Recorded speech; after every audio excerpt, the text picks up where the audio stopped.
Alors comment protéger les consommateurs? Donc il y a des règles, il y a un droit de protection du consommateur. Donc il y a plusieurs choses à prendre en compte. Déjà, il y a l'État.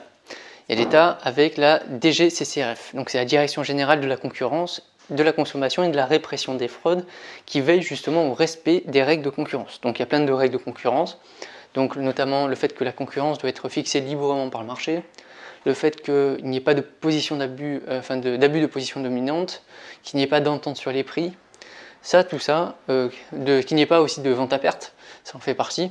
Donc tout ça, ça fait partie justement d'une réglementation sur la concurrence.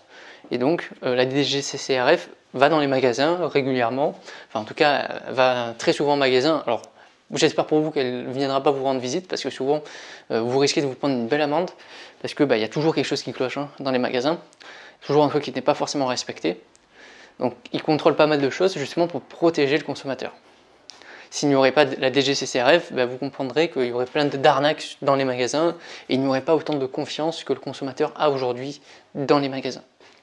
Après, il y a le Code du commerce et de la consommation, donc ce qu'on appelle l'INC, c'est l'Institut national de la consommation qui va justement faire des actions d'information auprès de la clientèle pour mettre en avant justement leurs droits, les différents droits qu'ils ont.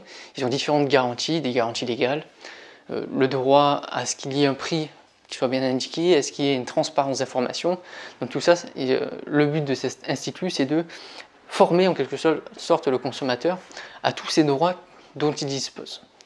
Après, il va faire des sondages, il va faire des études de marché justement, il va sensibiliser justement le consommateur à une bonne consommation, mais aussi à une consommation raisonnée et bien sûr en respectant ces différents droits qu'il dispose.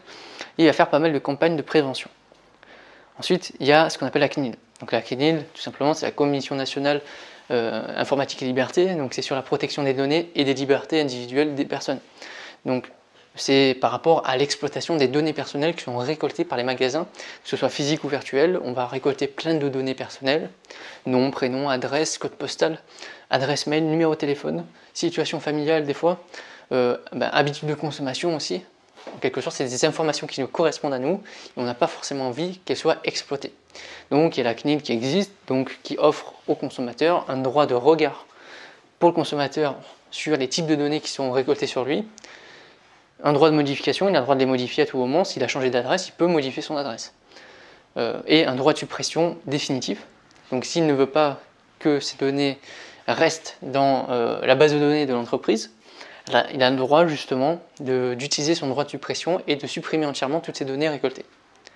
Après, il y a aussi l'autorité de la concurrence. Donc l'autorité de la concurrence, c'est un autre organisme, c'est pas forcément la DGCCRF, c'est justement veille et surveillance des marchés.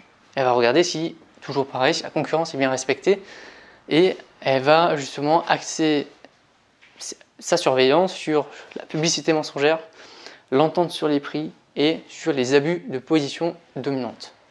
Donc la DGCCRF, c'est l'État et elle a plutôt un pouvoir de sanction.